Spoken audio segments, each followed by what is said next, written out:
love the channel and find it useful in becoming a happy retiree. Subscribe today. Washington, it meets Wall Street update. So much happening in Washington. We're not even going to be able to get to all of it today. Here we are, and it's not even the end of January yet. The stock market is up. S&P 500 up 4.5 or 7.5% on the year. Dow Jones up 7.68%. That's good for an entire year, and it's only been a month. What? Yes. So it's been a good year for the stock market already in 2018, but we haven't even finished the month of January. 7.5% so far.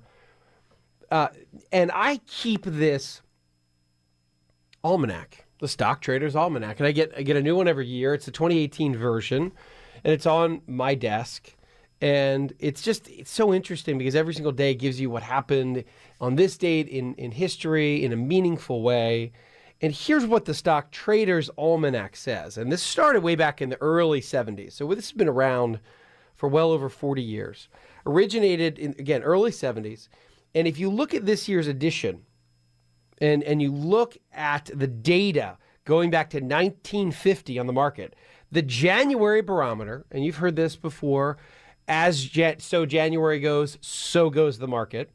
Going back to 1950, January barometer has been wrong in figuring out what the rest of the year is going to do only 9 times in 68 years, which gives it an 87% accuracy rate, forecasting what happens for the rest of the year. Well, if January is any indication how we're going to do, 2018 might very well end up to be a pretty good year. And the reason, or at least one of the primary reasons behind that, has to do with Washington. We're going to talk about that. So number one, and there are 3 major components we need to address when it comes to Washington, D.C. today and how that influences Wall Street. Number one, massive tax reform momentum. Regardless of what you read, and I think there more and more folks are coming around to understanding that tax reform is a net positive. It's actually a very good thing for the economy.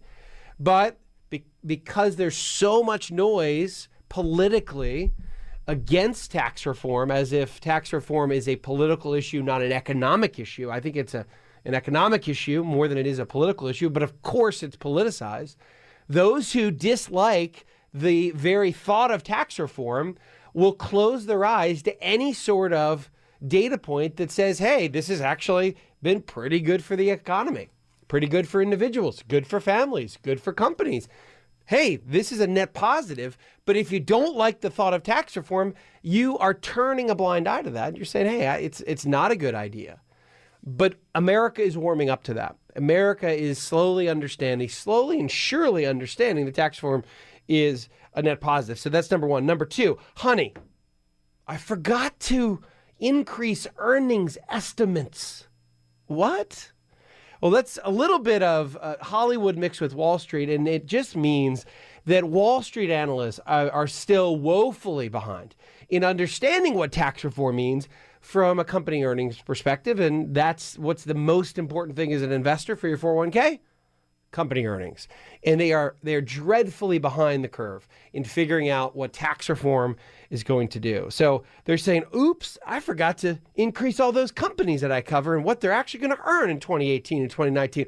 Let me get out my pencil, my HB12C calculator and figure it out and quickly adjust. And that's happening right now. And it's almost February, but it's not happening until right now. And number three, lobbying is still alive and well on Wall Street.